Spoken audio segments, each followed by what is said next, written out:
ओम श्री अनंत कोटि ब्रह्मांड नायक राजाधिराज योगिराज पार ब्रह्म श्री सच्चिदानंद समर सद्गुरु साईनाथ महाराज आपकी जय हो, आपकी जय हो। आइए अब हम अध्ययन करेंगे अध्याय 12। इसमें पहला है काका महाजनी और दूसरा धुमाल वकील, तीसरा श्रीमती निमोड़कर, चौथा नासिक के मूले शास्त्री, पांचवा एक डॉक्टर के द्वारा बाबा की लीलाओं का अनुभव। इस अध्याय में बाबा किस प्रकार भक्तों से भेंट करते और कैसा बर्ताव करते थे, इसका वर्णन किया गया है। आइए पढ़ते हैं संतों का कार्य। हम देख चुके हैं कि ईश्वरीय अवतार का ध्येय साधु जनों का परित्राण और दुष्टों का संहार करना है, परंतु संतों का कार्य तो सर्वथा ही भिन्न ही है। संतों के लिए साधु और दुष्ट प्रायः एक समान ही हैं। यथार्थ में उन्हें दुष्कर्म करने वालों की प्रथम चिंता होती है और वे उन्हें उचित पथ पर लगा देते हैं। वे भवसागर के कष्टों को सोखने के लिए अगस्त्य के सदस्य हैं और अज्ञान तथा अंधकार का नाश करने के लिए सूर्य के समान हैं। संतों के हृदय में भगवान वासुदेव निवास करते हैं, वे उनसे पृथक नहीं हैं। श्री साईं भी उसी कोटि में है जो कि भक्तों के कल्याण के निमित्त ही अवतीर्ण हुए थे। वे ज्ञान ज्योति स्वरूप थे और उनकी दिव्य प्रभा अपूर्व थी। उन्हें समस्त प्राणियों से समान प्रेम था। वे निष्काम तथा नित्य मुक्त थे। उनकी दृष्टि में शत्रु, मित्र, राजा और भिक्षुक सब एक समान थे। पाठकों, अब कृपया उनका यश श्रवण करें। भक्तों के लिए उन्होंने अपना दिव्य गुण समूह पूर्णतः प्रयोग किया और सदैव उनकी सहायता के लिए तत्पर रहे। उनकी इच्छा के बिना कोई भक्त उनके पास पहुंच ही ना सकता था। यदि उनके शुभ कर्म उदित हुए हैं तो उन्हें बाबा की स्मृति भी कभी नहीं आई।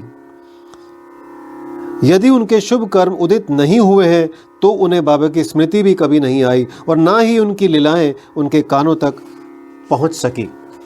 तब फिर बाबा के दर्शनों का विचार कर भी उन्हें कैसे आ सकता था। अनेक व्यक्तियों की श्री साईं बाबा के दर्शन की इच्छा होते हुए भी उन्हें बाबा के महासमाधि लेने तक कोई योग प्राप्त ना हो सका। अतः ऐसे व्यक्ति जो दर्शन लाभ से वंचित रहे हैं, यदि वे श्रद्धापूर्वक साईं लीलाओं का अवशरण करेंगे तो उनकी साईं दर्शन की इच्छा बहुत कुछ सीमा तक तृप्त हो जाएगी। भाग्यवश यदि किसी को किसी प्रकार बाबा के दर्शन हो भी गए तो वह वहां अधिक ठहर ना सका।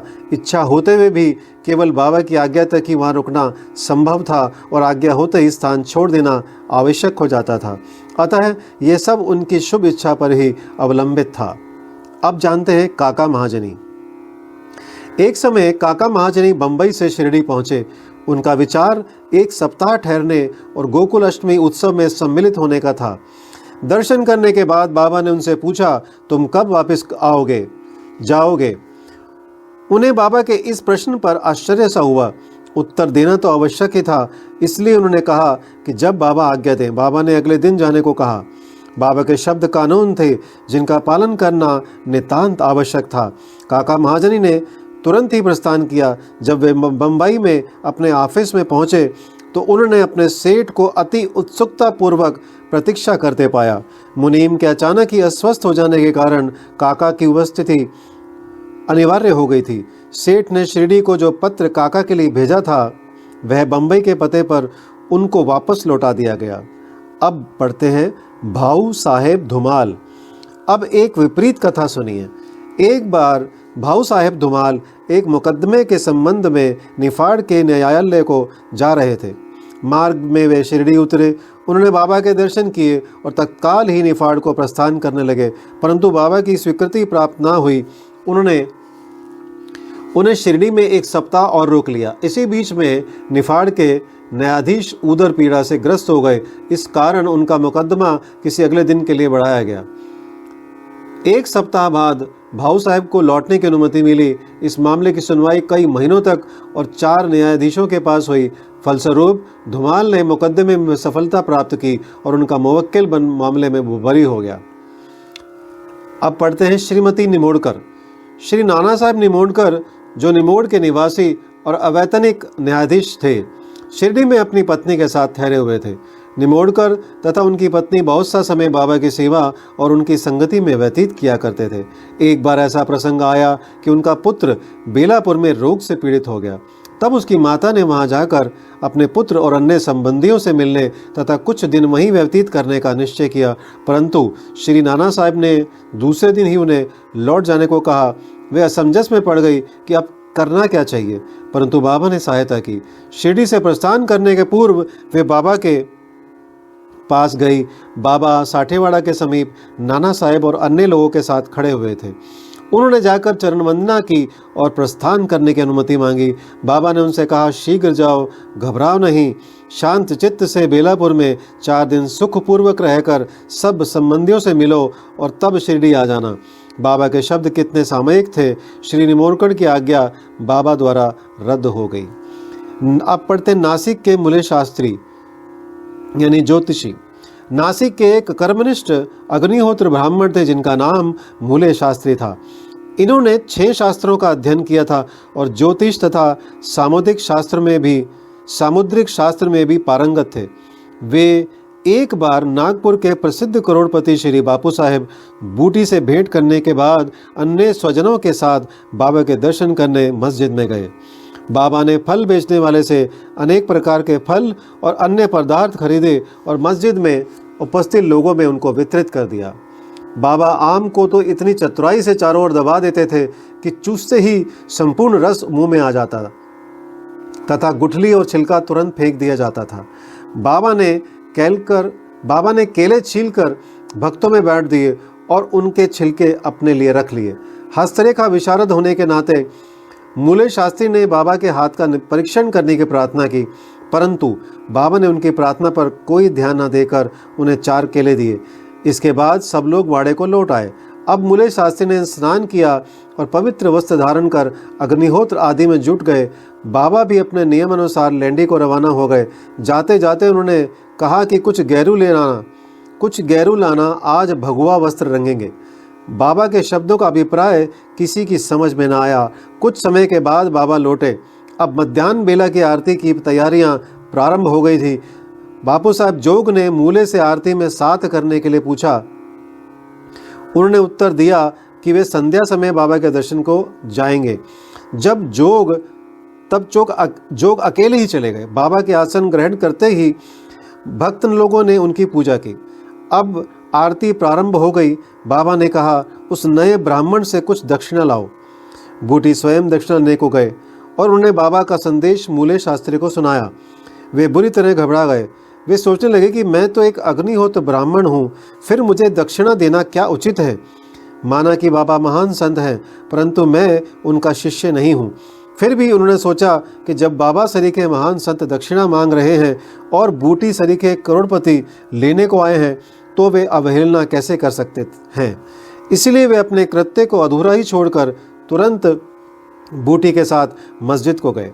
वे अपने को शुद्ध और पवित्र तथा मस्जिद को अपवित्र जानकर कुछ अंतर से खड़े हो गए और दूर से ही हाथ जोड़कर उन्होंने बाबा के ऊपर पुष्प फेंके। एकाएक उन्होंने देखा कि बाबा के आसन पर उनके कैलाशवासी गुरु घोलप स्वामी विराजमान हैं। अपने गुरु को वहां देखकर उन्हें महान आश्चर्य हुआ। कहीं यह स्वप्न तो नहीं है? नहीं, यह स्वप्न नहीं है, मैं पूर्ण जागृत हूँ। परंतु जागृत होते हुए भी मेरे गुरु महाराज यहाँ कैसे आ पहुँचे? कुछ समय तक उनके मुंह से एक भी शब्द न निकला। उन्होंने अपने को चिकोटी ली और पुनः विचार किया, परंतु वे निर्णय ना कर सके कि कैलाशवासी गुरु घोलप स्वामी मस्जिद में कैसे आ पहुँचे। फिर सब संदेह दूर करके वे आगे बढ़े और गुरु के चरणों पर गिरकर हाथ जोड़कर स्तुति करने लगे। दूसरे भक्त तो बाबा की आरती गा रहे थे, परंतु मूले शास्त्री अपने गुरु के नाम की गर्जना कर रहे थे। फिर सब जाति पाति का अहंकार तथा पवित्रता और अपवित्रता की कल्पना त्याग कर वे गुरु के श्री चरणों पर पुनः गिर पड़े। उन्होंने आंखें मूंद ली, परंतु खड़े होकर जब उन्होंने आंखें खोली तो बाबा को दक्षिणा मांगते हुए देखा। बाबा का आनंद स्वरूप और उनकी अनिवर्चनीय शक्ति देख मूले शास्त्री आत्मविस्मृत हो गए। उनके हर्ष का पारावार न रहा। उनकी आंखें अश्रुपूरित होते हुए भी प्रसन्नता से नाच रही थी। उन्होंने बाबा को पुनः नमस्कार किया और दक्षिणा दी। मूले शास्त्री कहने लगे कि मेरे सब संशय दूर हो गए। आज मुझे अपने गुरु के दर्शन हुए। बाबा की अद्भुत लीला देखकर सब भक्त और मूले शास्त्री द्रवित हो गए। गेरू लाओ, आज भगवा वस्त्र रंगेंगे। बाबा के इन शब्दों का अर्थ अब सबकी समझ में आ गया। ऐसी अद्भुत लीला श्री साईं बाबा की थी। अब पढ़ते हैं डॉक्टर। एक समय एक मामलतदार अपने डॉक्टर मित्र के साथ शिरडी पधारे। डॉक्टर का कहना था कि मेरे इष्ट श्री राम हैं, मैं किसी यवन को मस्तक ना नमाऊंगा। अंत वे शिरडी जाने में असहमत थे। मामलतदार ने समझाया कि तुम्हें नमन करने को कोई बाध्य न करेगा और ना ही तुम्हें कोई ऐसा करने को कहेगा, अतः मेरे साथ चलो, आनंद रहेगा। वे शिरडी पहुंचे और बाबा के दर्शन को गए, परंतु डॉक्टर को ही सबसे आगे जाते देख और बाबा की प्रथम चरण वंदना करते देख सबको बड़ा विस्मय हुआ। लोगों ने डॉक्टर से अपना निश्चय बदलने और इस भांति एक यवन को दंडवत करने का कारण पूछा। डॉक्टर ने बतलाया कि बाबा के स्थान पर उन्हें अपने प्रिय इष्ट देव श्री राम के दर्शन हुए और इसलिए उन्होंने नमस्कार किया। जब वे ऐसा कह ही रहे थे तभी उन्हें साईं बाबा का रूप पुनः दिखने लगा। वे आश्चर्यचकित होकर बोले, क्या ये स्वप्न है? ये यवन कैसे हो सकते हैं? अरे अरे, यह तो पूर्ण योग अवतार हैं। दूसरे दिन से उन्होंने उपवास करना प्रारंभ कर दिया। उन्होंने प्रतिज्ञा की कि जब तक बाबा स्वयं बुलाकर आशीर्वाद नहीं देंगे तब तक मस्जिद में कदापि न जाऊंगा। इस प्रकार 3 दिन व्यतीत हो गए। चौथे दिन उनका एक इष्ट मित्र खानदेश से शिरडी आया। वे दोनों मस्जिद में बाबा के दर्शन करने गए। नमस्कार होने के बाद बाबा ने डॉक्टर से पूछा, आपको बुलाने का कष्ट किसने किया? आप यहाँ कैसे पधारे? यह प्रश्न सुनकर डॉक्टर द्रवित हो गए और उसी रात्रि को बाबा ने उन पर कृपा की। डॉक्टर को निद्रा में ही परमानंद का अनुभव हुआ। वे अपने शहर लौट आए तो भी उन्हें 15 दिनों तक वैसा ही अनुभव होता रहा। इस प्रकार उनकी साईं भक्ति कई गुना बढ़ गई। उपयुक्त कथाओं की शिक्षा विशेषता मूले शास्त्री की यही है कि हमें अपने गुरु में दृढ़ विश्वास होना चाहिए। अगले अध्याय में बाबा की अन्य लीलाओं का वर्णन होगा। श्री सद्गुरु साईनाथ प्रणमस्तु। शुभम भवतु। ओम साई राम।